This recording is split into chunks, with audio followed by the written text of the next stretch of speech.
Halo teman-teman yang baru mulai gabung, sebentar ya, kita undang Pak Anu ini.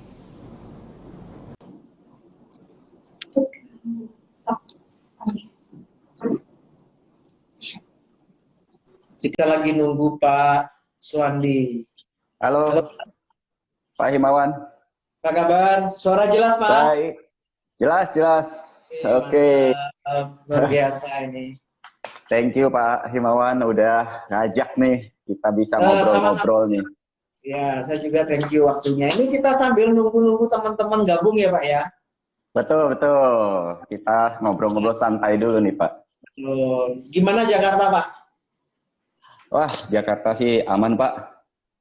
Aman ya? Kan Oke, kita semua harus di rumah nih Pak. betul. Jadi orang-orang yang biasanya belum terjun ke internet, Ya, mereka akhirnya kan mau nggak mau di rumah mulai masuk ke sosial media Pak.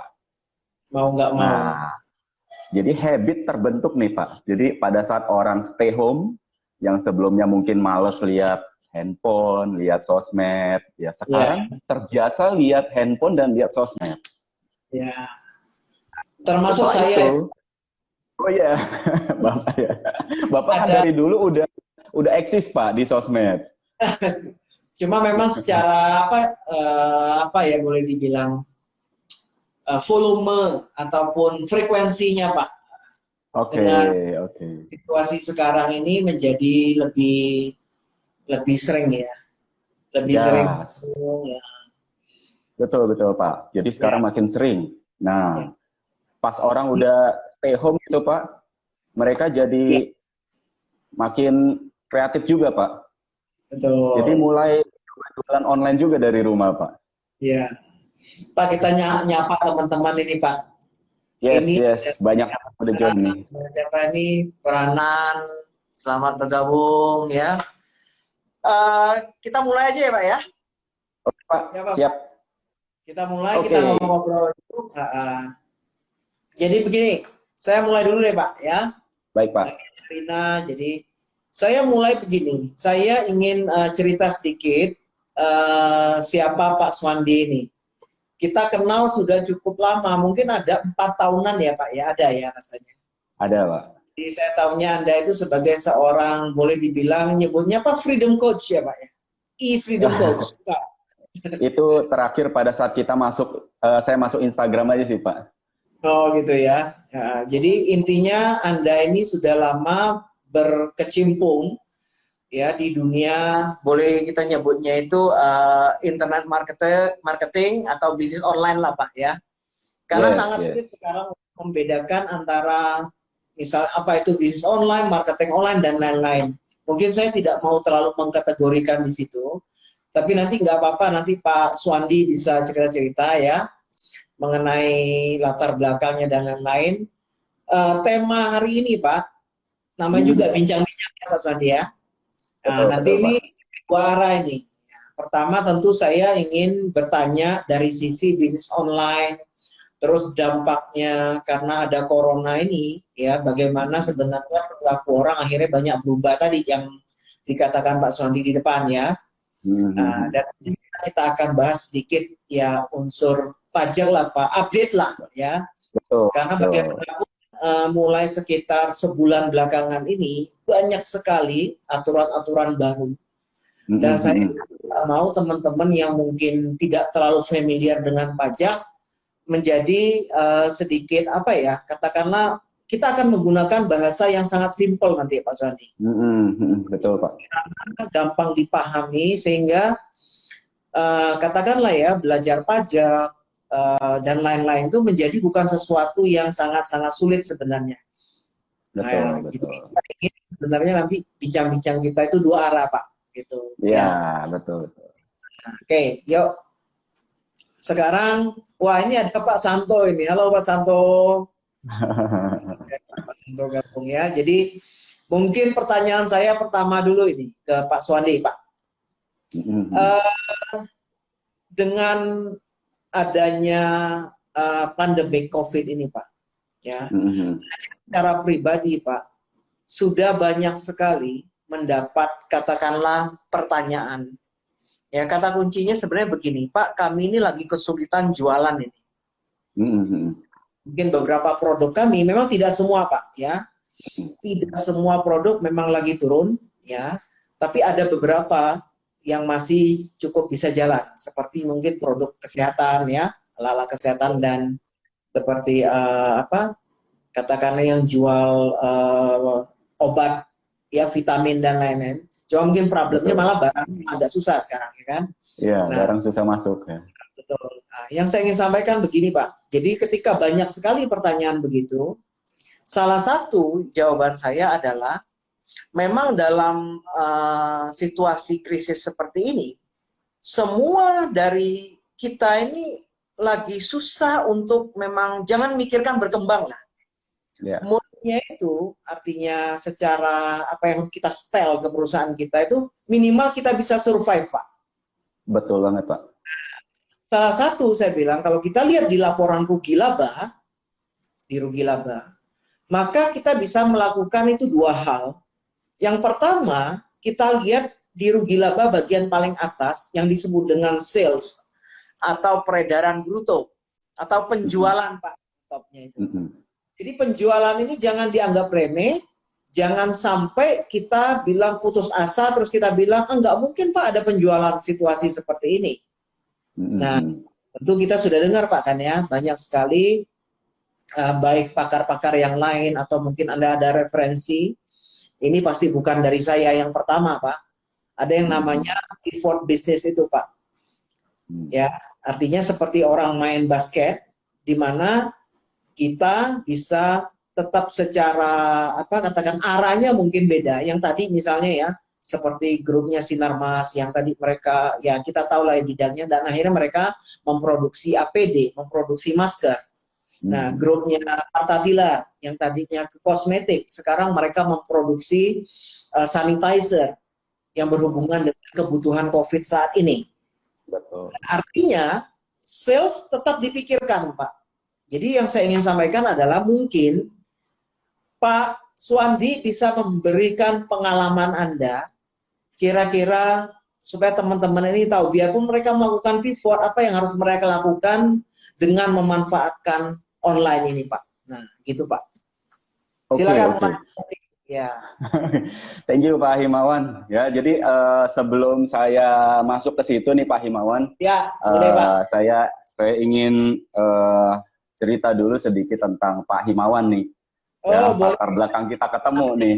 Iya. Boleh, Pak. Jadi dulu kan sebenarnya kan saya yang namanya perpajakan itu nggak ngerti Pak. Jadi saya selalu menggunakan seorang yang membantu saya dalam penyusunan pajak, laporan-laporan pajak dan lain sebagainya. Karena bagi saya perpajakan itu ribet dan ruwet. Nah, kemudian tiba-tiba saya dapat satu flyer yang isinya adalah fotonya Pak Himawan.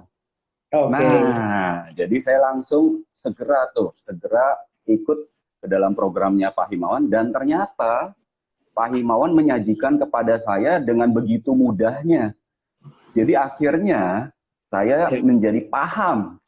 Ternyata prosesnya adalah demikian. Nah, jadi dari situlah saya mulai mengerti cara melihat, cara membaca, cara menghitung. Saya mulai paham tuh Pak. Dan semuanya ini berkat Pak Himawan. Ternyata Pak Himawan ini bukan cuma ahli di bidang perpajakan. Pak Himawan ini setelah saya dalami, Pak Himawan adalah business coach.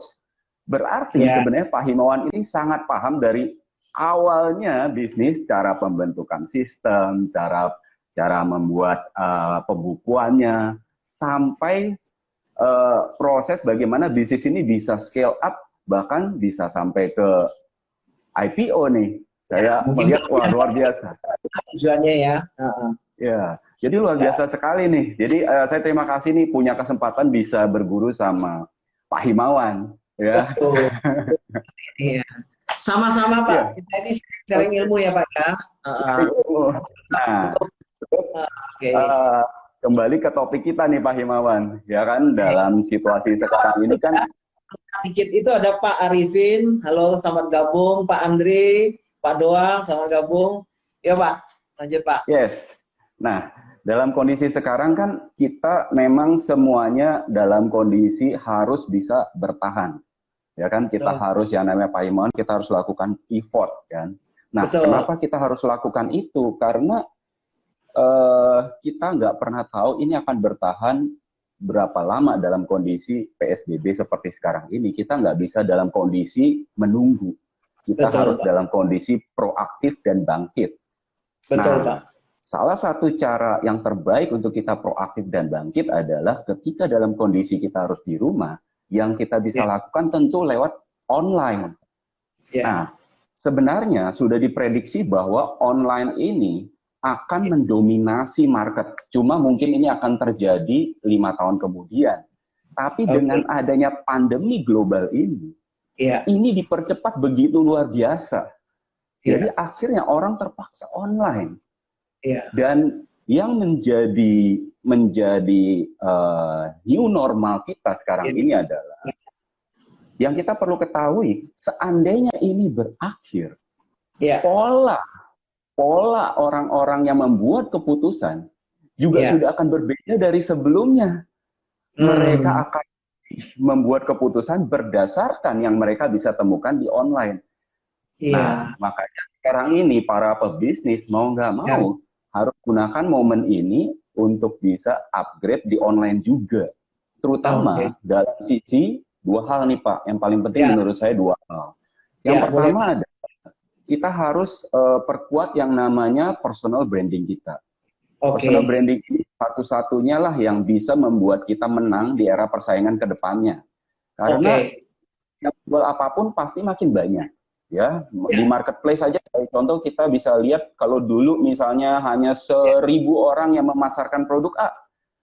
Mungkin sekarang sudah menjadi 5.000 atau 10.000. Dan kalau kita tidak punya personal branding, beda harga 50 orang bisa pindah. Nah itu sangat mengerikan kalau itu, ya kan? Nah, jadi menurut saya kita harus sedini mungkin mulai personal branding. Nah, karena personal branding perlu waktu. Nah, personal branding bukannya kita pikir yang terlalu susah-susah sih. Seperti yang kita lakukan hari ini kan sebagai bagian dari personal branding. Kita bisa manfaatkan Instagram, Facebook, YouTube sebagai bagian dari personal branding. Nah, untuk membangun trust ya Pak ya.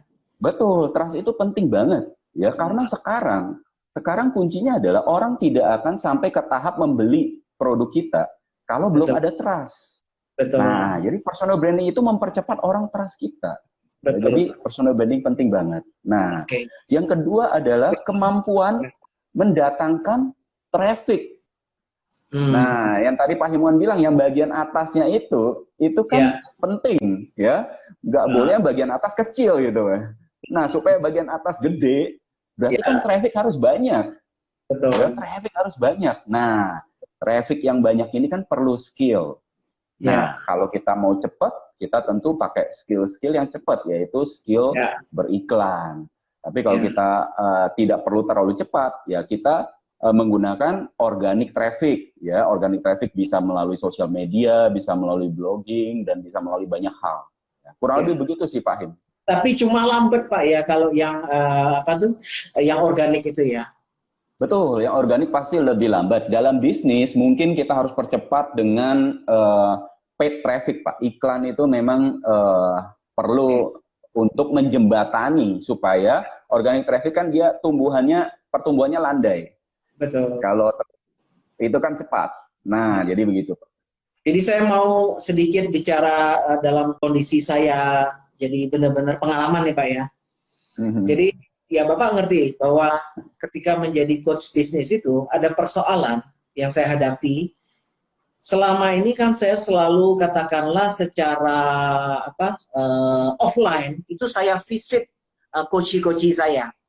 Kenapa itu kelebihan? Karena saya bisa tahu suasana. Mungkin kalau pabriknya bagaimana, terus kalau dia dagang bagaimana kondisi tokonya, bagaimana dia memanage tim dan lain-lain, ya kan? Nah, artinya dengan online ini mau nggak mau, artinya dengan social distancing dan lain-lain, platform online ini memaksa istilahnya orang seperti saya juga harus mau tidak mau harus menggunakan platform online ini ya Pak ya. Betul, Nah, betul. kemudian juga ada persoalan yang selama ini ya, termasuk mungkin Bapak tahu bahwa saya selalu mengadakan seminar yang bentuknya offline. Karena terakhir Pak, sekitar bulan Maret saya masih mengadakan terakhir di kota Semarang, sekitar tanggal masih awal-awal Maret, tapi setelah itu ada sekitar 5 kelas saya yang cancel, yang offline. Kembali lagi, mau nggak mau saya juga harus berpindah ke online. Ya, karena tidak mau bahwa sales atau penjualan kita menjadi drop, kan begitu. Betul. Memaksa kita untuk berpindah platform, kan begitu Pak. Nah, saya terima kasih tadi info dari Bapak, berarti bisa 2 yang saya pilih. Apakah saya mencari traffic, artinya calon peserta ini lewat secara organik, ataupun memang lebih kalau ingin cepat lewat berbayar. Ya, berbayar itu berarti saya memasang iklan. Dan kayaknya saya memilih yang kedua, Pak. Yang kedua ya, kita. Kalau yang organik kita tetap jalan, ya. Jadi kemungkinan dalam waktu, memang Pak, dalam waktu sebulan 2 bulan inilah, betul-betul saya mempersiapkan begitu banyak materi online, sehingga mungkin minggu depan saya sudah mulai bisa katakanlah mengajak teman-teman ataupun peserta baru untuk ikut seminar atau disebut webinar online, Pak. Webinar. Kapan itu Pak jadwalnya Pak? Saya udah pengen banget nih ketemu lagi dengan Pak Himawan. Agak sedikit bukan terburu-buru sih, karena memang persiapannya kan sekitar 1,5 bulan ini. Jadi memang paling kita adakan minggu depan. Jadi antara minggu depan sama 2 minggu, dan saya pasti akan lewat sosial media Pak. Ya. Oke. Bisa tag saya Pak, bantu Pak. Oh pasti Pak. Itu topiknya apa Pak? Kalau boleh tahu Pak topiknya. Karena saya begitu banyak dapat pertanyaan mengenai sulitnya teman-teman mengatur cash flow selama masa ini. Yes. Nah, bagaimana jalan keluarnya dan bagaimana sebenarnya hakikat cash flow itu. Jadi salah satu Pak ya, yang saya lihat kelemahan dari kita ketika betul-betul, ya kita boleh jujur bahwa pandemik COVID-19 ini memang force major, memang bencana alam. Kita setuju. Betul.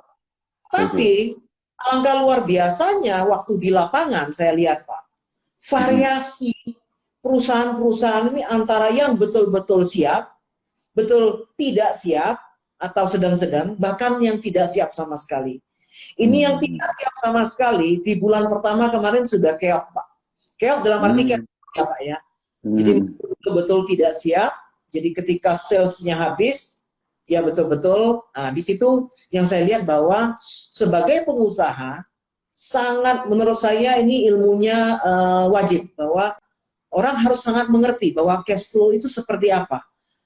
Ya, dan bagaimana mereka, teman-teman ini mengenerate cash flow. Nah, dalam masa pandemik ini, bagaimanapun menurut saya harus kita tetap tahu, karena tetap ada jalan keluar Pak. Ya, yang saya ingin sampaikan begini Pak, banyak ya teman-teman yang berpikir bahwa semua orang juga mengalami yang sama. Oke, kita setuju, semua orang mengalami yang sama. Yang membedakan Anda dengan orang yang lain hanya di actionnya Pak.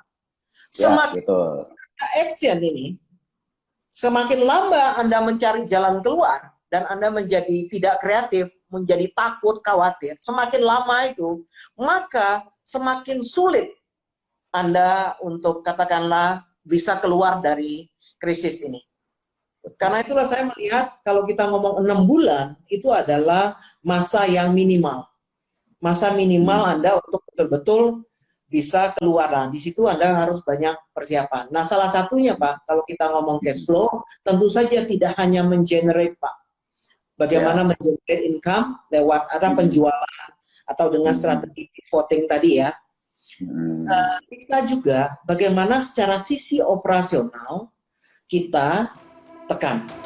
Artinya kita bisa sangat menghemat cash flow ini, salah satunya misalnya dengan memanfaatkan yang sekarang ini ada, yaitu insentif pajak.